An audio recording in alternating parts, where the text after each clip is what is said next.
start to the conversation. And now we're going to continue to dig in more deeply as we go. Steve Levin, you're with us today. Thank you so much. Thank you, Greg. It's great to see you. CEO of Solar One. Now, before we get into the questions, I just want to start by saying, you started as a community organizer. Yes. 20 years ago. Time in the assembly, you were working. Worked in the assembly, yeah. City councilman. That's right. And now you're at Solar. You've been at Solar One for how long has it been now? 2.5 years. 2.5 years. Yep.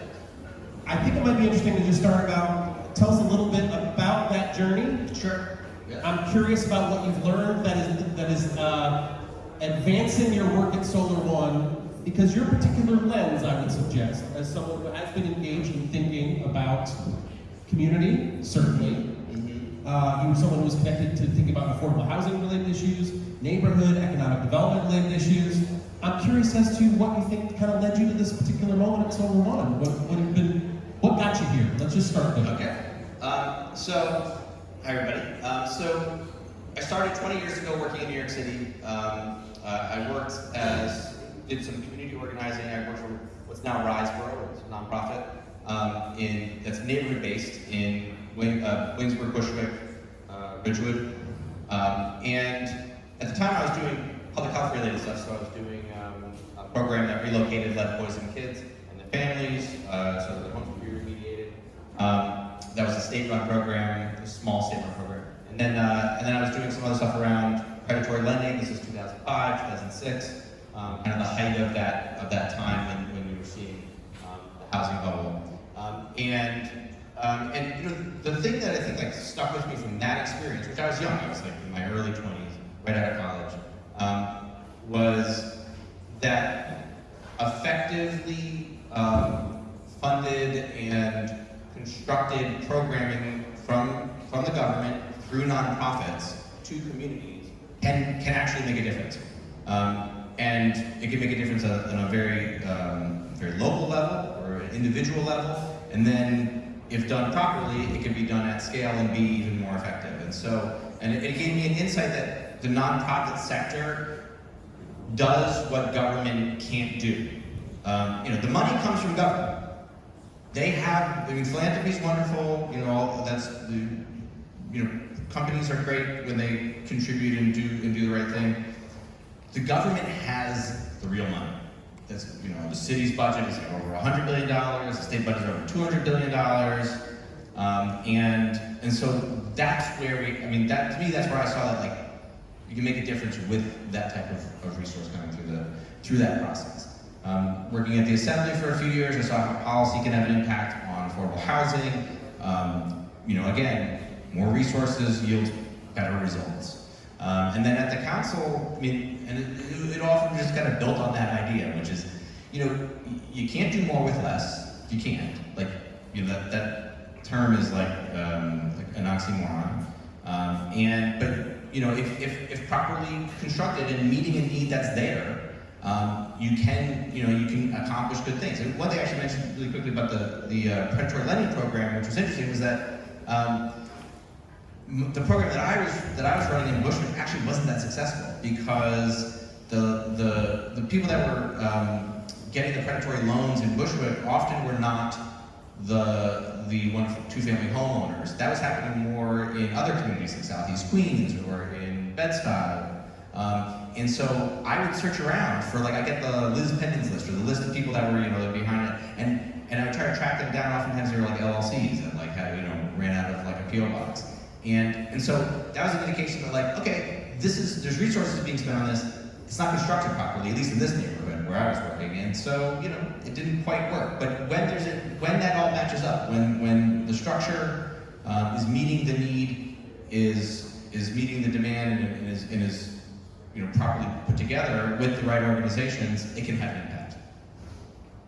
I appreciate you teeing that up, because this conversation is about impact. And I think in the workforce development universe, regardless of the particular industry or opportunity we think about, the desire to understand and define what impact is and to track it over time and ensure that's resourced so that the things that we accomplish are scalable and impactful over time and can sustain whatever is happening in city, state government, or otherwise.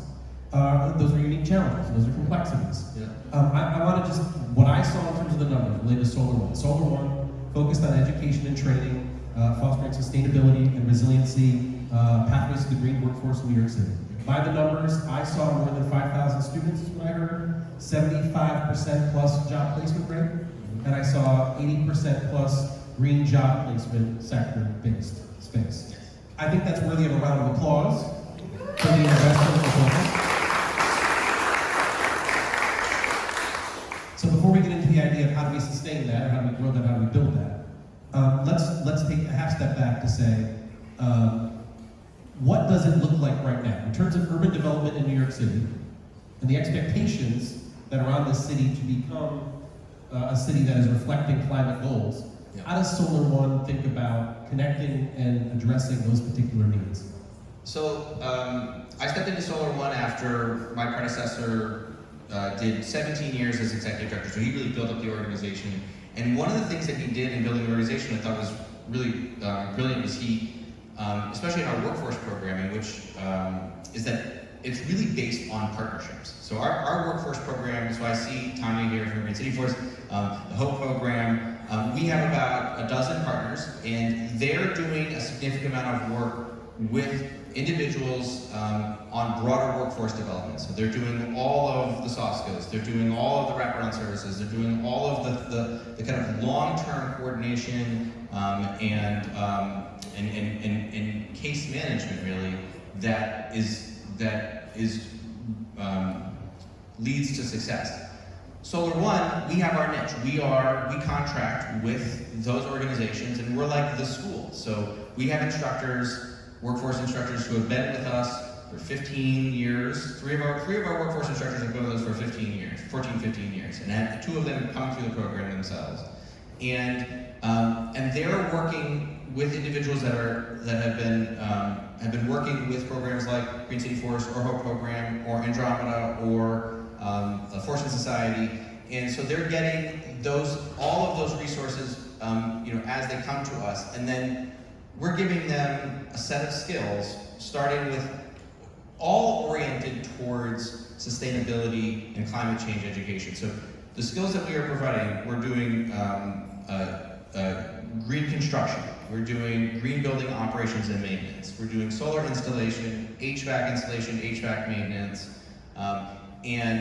but the first thing that students are hearing when they come into our program from our instructors, they're hearing about climate change. So they're hearing, the first 2 days, they're hearing, why are we here? Why is this a program that's worthwhile for you?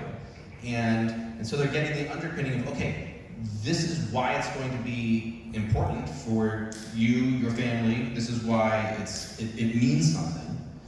And then this is why it's going to be in demand.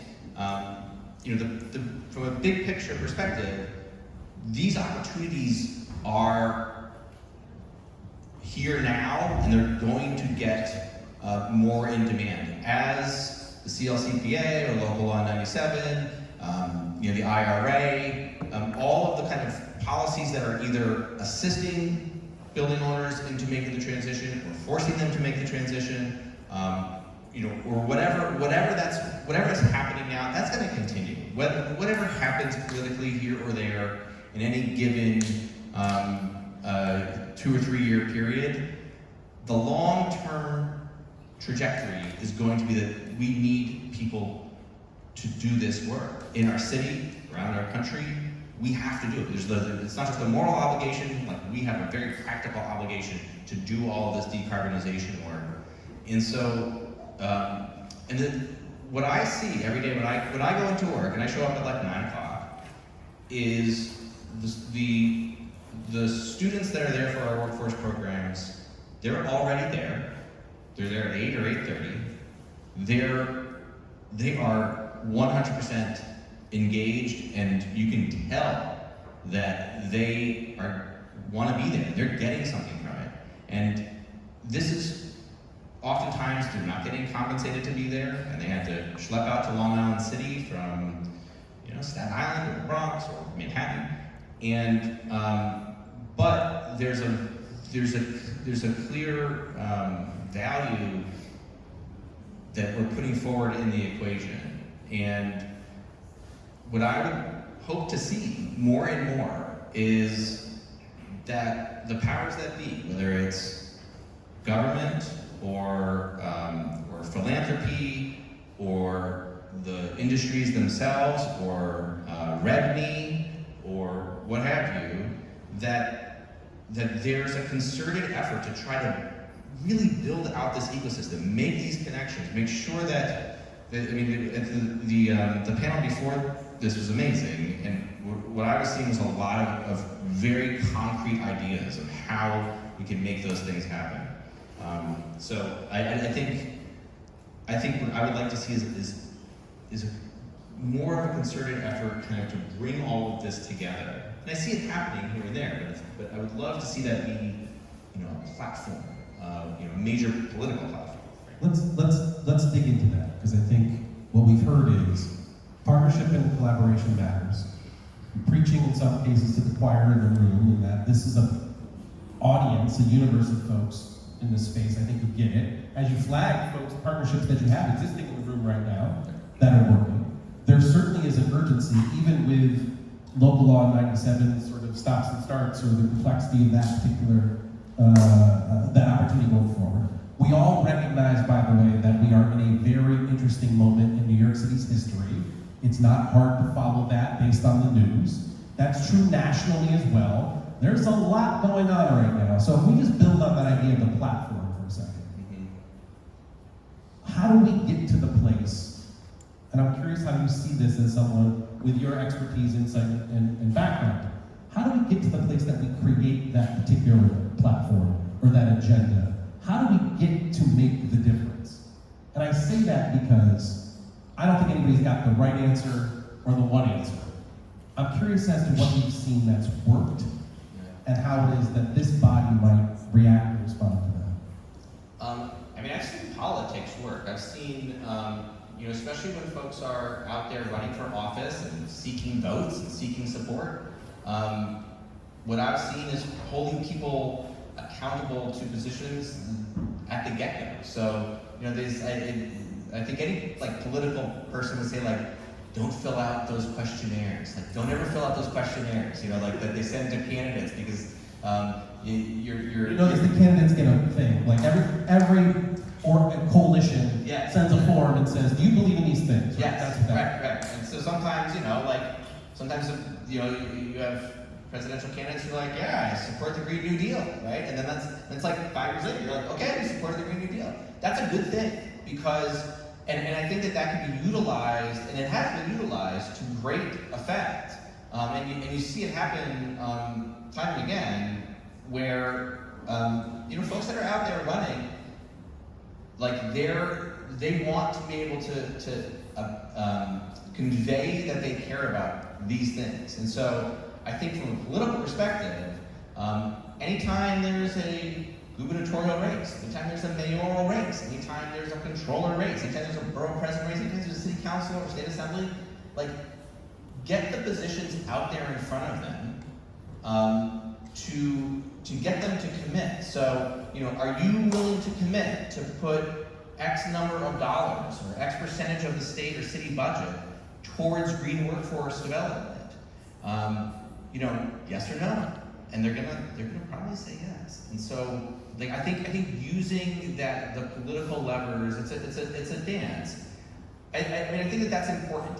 I think it's also important. One thing a phrase that I heard recently that it stuck with me is amateurs study strategy and experts study logistics. The panel that was up here before, they're experts and they study logistics. And Abby Jo, and her team, they're experts. They study logistics. Building up that type of capacity within government.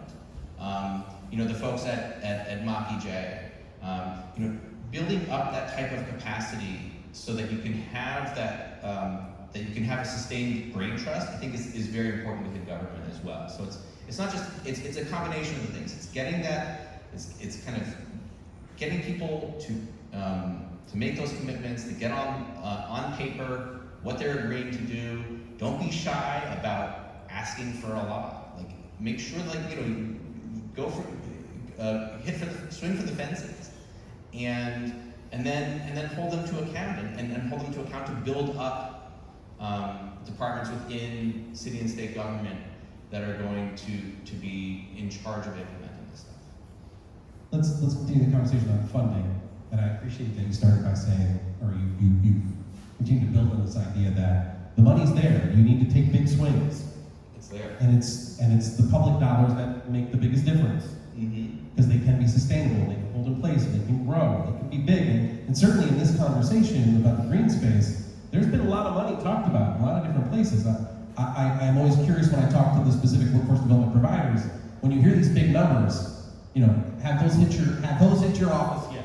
Has that hit your program yet? Have you been able to increase the number of folks that you're serving and training? And that hasn't necessarily happened yet. I see Tanya shaking her head in the distance. And we're going to get to you shortly. Are there places we can look? And we talked about New Jersey, I think. Yeah. But are there places we can look in terms of funding, what funding looks like from a sustainability perspective, what investments need to be made, how folks are held accountable for that? What do you see that's working that we might learn from? I think what NYCERTC does, it works. I think that recently we're looking at applying for, we do some programming in New Jersey. There's a grant out there for, it's like $7 million for green workforce training through the New Jersey Economic Development Authority.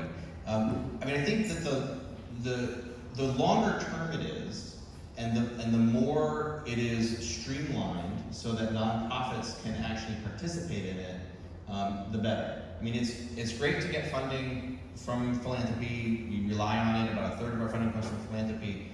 If it's year to year, it's not. It makes it really hard. Same thing with like city council funding. Like, so I was at the city council for 12 years. We'd be like, okay, we give out like $100 million funding, but like the city council funding, like from the nonprofit side, it's not great because we still haven't gotten paid for like work we did a year ago. You feeling that? Yep. Folks in the room? Yeah, this is me. Yeah. Bridge loans, high interest bridge loans, like that's no fun. And going through the procurement process, and that's year-to-year funding. So like, how do you hire somebody to do this work if you're like, I'm going to hire you, but I'm not sure that like I'm going to be able to pay for your salary next year. And so like sustained funding in a way that is streamlined, that you don't have to grovel every year, and that it shows some kind of like vision and commitment from the city and state agencies. I think that's the longer term, and obviously from a nonprofit perspective, with philanthropic dollars, the more open it is, the least restricted it is, the better. I really learned about restricted and unrestricted funding from philanthropy stepping into this role, and it makes it a lot harder. The unrestricted is the fun part. It's just you can pay for program operations staff. You can pay for development staff. You can pay to keep your organization going, as opposed to being like this must be used, for program staff between 10:30 and 4:30 on Wednesdays. Must have been an awakening when you're seeking restricted funding. Any sort of contract dollars, there are expectations, there's a framework. Yep. You're held accountable for working within that framework. Did you see like some of the providers in the room for the first time and go, oh, that's really a box I have to work within that may not have the best results? Sure. Yes. It's I'd love to know a little bit. Actually, you broke ground on a new space a year ago. You want to talk a little bit about what that is, how that's working, how that came to be, by the way? Yeah, so Solar One, 20-year-old organization. We started doing, we were managing a park on the side of Manhattan, grew into K-12 environmental education programming, that grew into our workforce programming. We also do technical assistance to get solar onto affordable housing, rooftops, and public housing, and the like.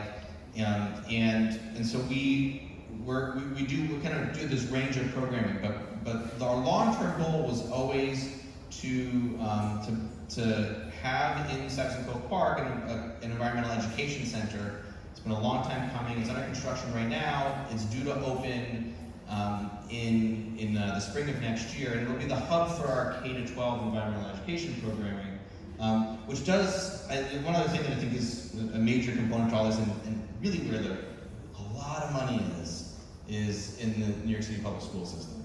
And the city's budget is like $110 billion. The school system's budget is about $30 billion.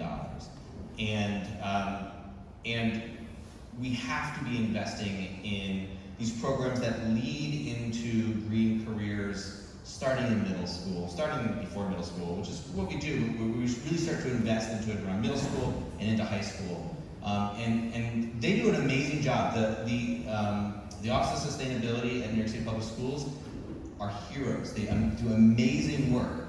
They don't have a ton of resources. They're a small team, and they punch way above their weight. But having investment at that juncture is what's going to lead to more and more climate leaders in the future.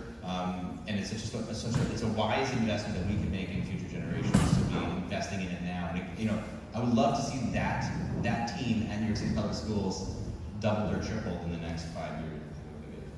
Let's do one more question, and it's this is an easy one, softball. Okay. What's your relationship like with employers, and how do you improve it? It's great. So Kayla's here from Solar One. She's part of our community engagement team, and they work directly with employers as a small community engagement team, working directly with employers to help place completers of our program into green jobs. And they've placed about 200 individuals in the last 2 years into jobs, good solar installation jobs or building operations and maintenance jobs. And it's been great. It can definitely be better. I think that having a greater level of coordination where nonprofits can break down some of that red tape to be able to connect with employers, making sure that employers know the value. I know that one of the panelists before, she was talking about this is not, employers aren't they're not, it's not like they're just doing individuals a favor by working with the nonprofits that do green workforce training. They're getting great value. They're getting amazing value as employers from a dedicated workforce, individuals who have volunteered to go through programs like that are upskilling, and I think having the ability to have broader levels of communication and coordination. Every employer should know about Green City Force that's working in the green economy. Every employer should know about the whole program and have the ability to have direct communication and collaborate on broader policies and priorities. And so, again, I think it makes sense I think that some philanthropy can do that. Philanthropy can be that. The Green Economy Network does that, I think, effectively. ETC does that effectively. But I also think that government should be taking that on as a responsibility as well. Let's dig into that just a little bit more as we button up. Because I think I think this audience would agree with you that employers need to appreciate the benefits and the value of the workforce development training components, the specifically targeted focused training components, the supportive wraparound service components. That, by the way, those pieces come together to demonstrate workforce development, especially if they're tied to career development over time. How is it that we get more employers to understand and embrace these particular investments? Because I think everybody in this room, I don't know of a workforce training program yet who said to me, I have way too many employers. That's a tricky one. I mean, it is. Yeah, what have you seen, or what do you think? I think it's hard. I mean, I think it's educating them. It's educating them on and showing them that we know what we know what you need. We are helping you achieve what you need. But it's tough because that is, often these are businesses that are, I come the nonprofit sector where, I guess it's something of a luxury to end the nonprofit industry to be like, we're mission driven. We're always mission driven. we don't, we worry about our bottom line, but we're not like, our mission is not profit. I think with for-profit companies, it's a bit of a, I think it's a difficult mindset flip for me to make of like how to appeal to that incentive structure.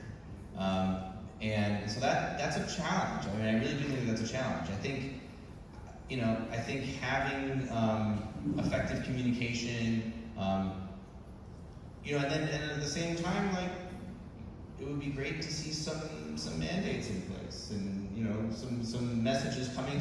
I go back to the government, but some messages coming down from the government of like, you want to get a tax break on this.